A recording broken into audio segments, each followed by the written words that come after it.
Hi folks, hopefully you can all hear me okay. It struck me this morning that I'm only able to do my job because everybody else doing their jobs in archaeology, because I'm at the very other end of the work. So thanks very much to Keith Elliott, Borders archaeologist, who asked if I could come along and talk about this project at home at Jedburgh Abbey. And I will say Jedburgh at some point, but it's Jedburgh. It was delivered in partnership with Alzheimer Scotland at the tail end of 2023, beginning of 2024, and it formed part of our health and wellbeing strand in an Abbeys and Cathedrals learning programme. So I work in the HES Learning and Inclusion team, and we work with all ages of learners in both formal and informal settings. And this project aimed to use heritage to engage with and provide learning opportunities for the dementia community. It actually has its origins in another project at home at Stirling Castle that was developed during the COVID lockdown, again with Alzheimer Scotland, this time in Forth Valley. And it was delivered online and then subsequently face-to-face. And the title came from a number of reasons. One, we were all literally stuck at home at the time, and we wanted to showcase the castles as homes as well as defensive structures or ruins.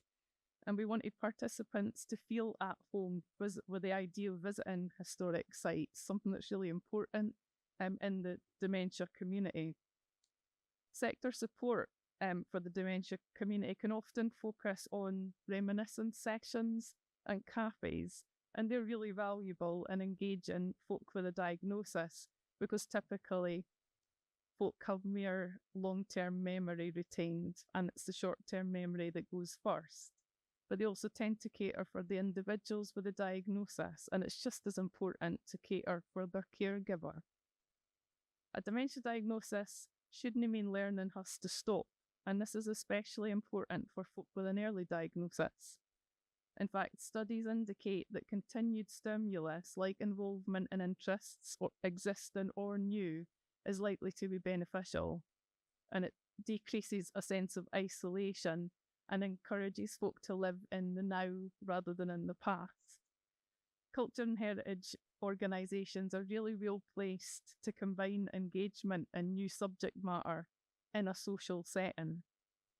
So our sessions were designed to cater for those with a dementia diagnosis, but also their caregiver.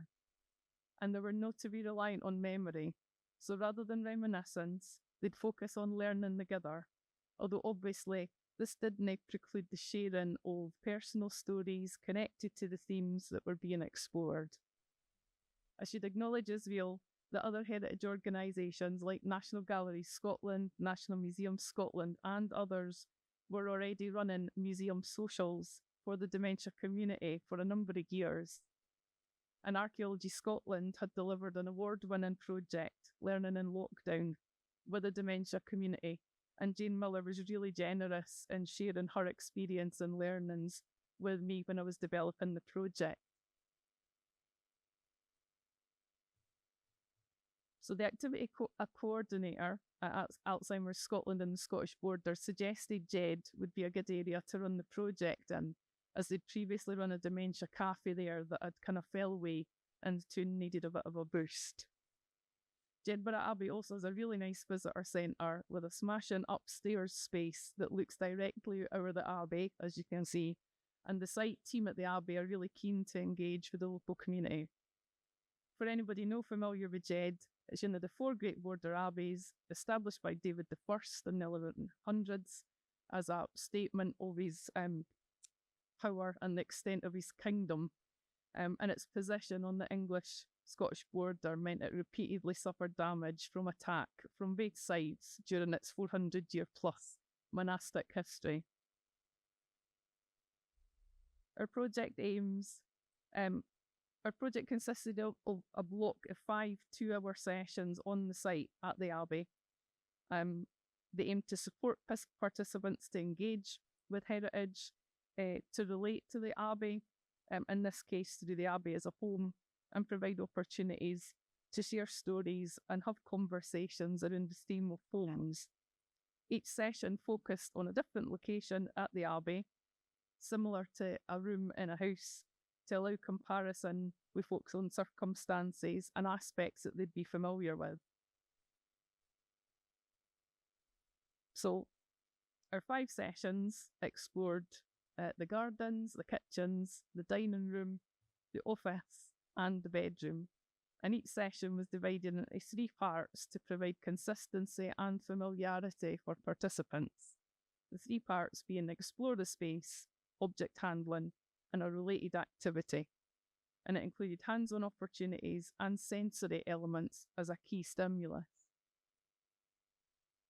Our source material, we had a massive variety to draw on, and that's what I mean by me benefiting from everybody else's hard work. Archaeological and historical material informed the content of the sessions and my understanding of the site. And it was really important to be able to explain to participants how we can, what we can, not just roll out facts. Where possible, we got out onto the site itself to see the physical remains, as well as the replanted cloister garden.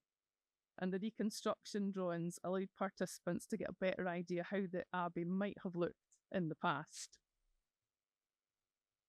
The archive and report from John Lewis and Gordon Europe's 1984 excavations provided a better understanding of the layout of the site and the buildings, while the excavation report from Paisley Abbey drains was really useful in terms of information about food that would have been eaten, particularly in our sessions on the kitchen and the dining room. We also used a range of artefacts and replica objects to explore daily life for the canons who lived at the abbey. They included a habit and cowl, wooden bowl, horn spoon, leather turn shoes, and beeswax candles. We're lucky that one of the resources we have in our team is an Abbey Life handling box, and it contains a replica of a crescent lamp based on the remains of one found at Jedburgh Abbey, so we can hand it around. We've also got an original 12th century fragment of floor tile from Melrose Abbey in the box, so folk are getting hands-on with history. And that tactile experience of holding and exploring objects can often elicit a response from somebody whose communication is perhaps more difficult. And it might just be a description of how that object felt in their hands. It might be cold, it might be smooth, it might be heavy, it might even be amusing, such as a replica cooking pot, drawing the comment that you've brought your witch's cauldron with you. That isn't the rudest comment I've had at a dementia session, but that's a story for another day, maybe. Online photo libraries, including Scran, Canmore, Hess Images, were a really rich source in finding objects from other sites that we could use as comparisons. So these cooking pots from Melrose, and the ladle which comes from Arbroath Abbey. And they could be used as visual prompts to the information that we were sharing or the themes that we were exploring. Images of other historic sites with remains better preserved allowed us to explore and get a better idea what the room or the space would have looked like. So in this instance, the oven from the kitchen at Inchcolm Abbey, or the reconstructed Abbot's kitchen at Glastonbury Abbey, were in the kitchen sessions. So you can see we're kind of tying in objects, images, and replicas, as well as on-site information. Historical records also helped with content. So in the garden session, we included this illustration of a bee skeleton from the Aberdeen Bestiary, a 12th century manuscript book of beasts, to talk about the fact the canons didn't just grow plants and vegetables, but kept bees and tended orchards as well. And in the dining room session, an 11th century manuscript from Canterbury that's held in the British Library includes the Monasteriales Indicia, a guide to 127 different monastic hand signs. And that allowed us to learn some of the different signs used at mealtimes by the canons, as well as, bizarrely, the sign for underwear. At our introductory session, we covered what the Abbey was, who lived there, what daily life was like, and participants embellished wee Florilegia notebooks, creating illuminated initials for the front, inspired by the initials of a former abbot at the Abbey, Thomas Cranston, which are still seen on the Abbey walls. The books allowed participants to make a note of what they did at the session, maybe jot down facts or reflections or stick recipes in.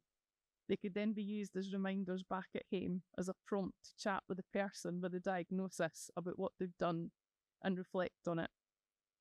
We also had a go at playing Merrills, since the gaming board on display in the visitor centre is one of the iconic finds from the 1984 excavations.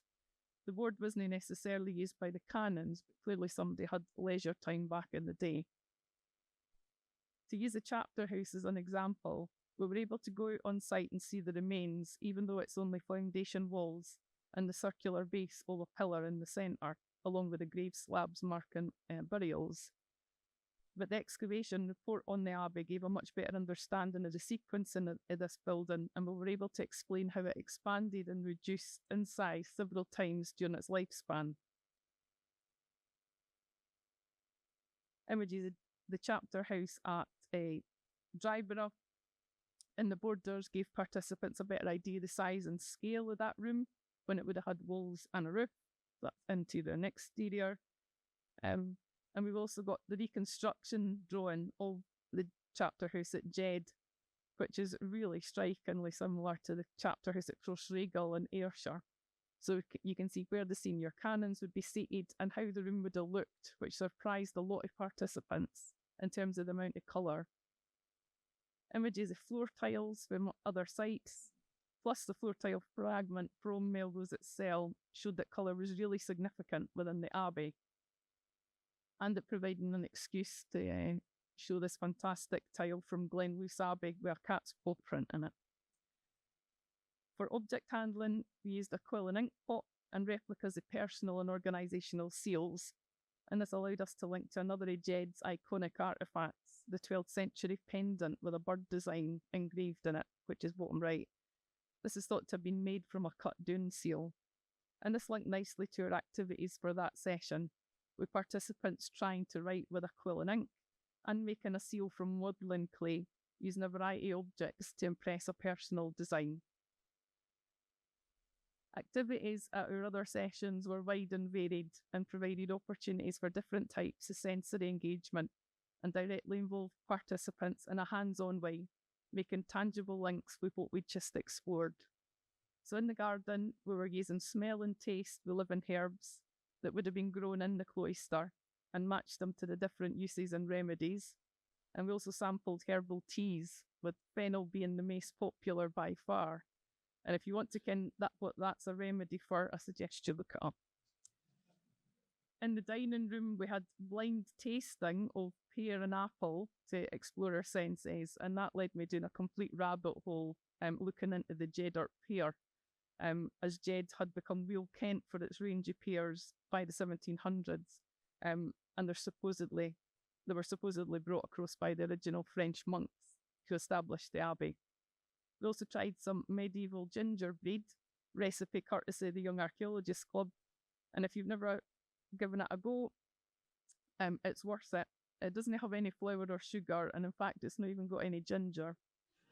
It is surprisingly, it's different. It's different. In fact, we had a couple who were missing from one of the sessions, so another couple offered to take the extras home to share it, and it didn't get as far as the couple because they'd eaten it in the car. We also tried singing, so when we were in the dining room, we explored graces before meals, and every time we tried to relate it to folks' personal experiences. So if they'd been in the army, or if they'd been at college, they'd be familiar with the term refectory, or if they'd sang grace at camps or that type of thing. In terms of outcomes, feedback for participants was overwhelmingly positive. They all stated how enjoyable it had been to take part in something that was a benefit to both the individual with a diagnosis and their caregiver, that they could do together. They also commented how nice it had been to be learning about something new and interesting in a new environment. One set of participants tellingly said that they previously felt a bit lost visiting a historic site. They weren't quite sure what to look at. They felt they just wandered, not really kenning what they were looking at. but these sessions had brought the whole place to life for them. Having such a rich range of source material was a real benefit for me and the participants, whether that was historical records of recipes, replica objects or images, and it allowed us to explore themes to various depths, providing as much or as little detail as participants needed or were interested in. Alzheimer Scotland's activity coordinator observed that participants had been much more engaged than at other sessions some of them attend, and many were still talking about the sessions in the weeks afterwards. She also said that the experiences made her rethink the approach to our dementia programming. One outcome we didn't anticipate was participants' feelings of disappointment that the sessions were coming to an end, and conversations during the tea break were already turning to other heritage sites and attractions in Scottish borders, particularly around challenges of accessing them and feeling comfortable visiting them. So just last month, we had a meeting with a range of venues across Scottish borders, from Trimontium Trust to Jim Clark Museum to Textile Tower House, to discuss how we could collaborate on a year-round offer that would enable the dementia community to access heritage on a regular basis, a bit like the museum socials up in Edinburgh. And that's perhaps the best outcome of all in terms of what the project achieved. If you want to find out more about HES Learning, including our newly launched Making Sense of Scotland Learning Framework, visit the HES website. And if anybody out there is still on Twitter, we use the hashtag LearningWithHES for when sharing our projects. And if you want to ken what the monastic sign is for the cellar, it's that, turn the key.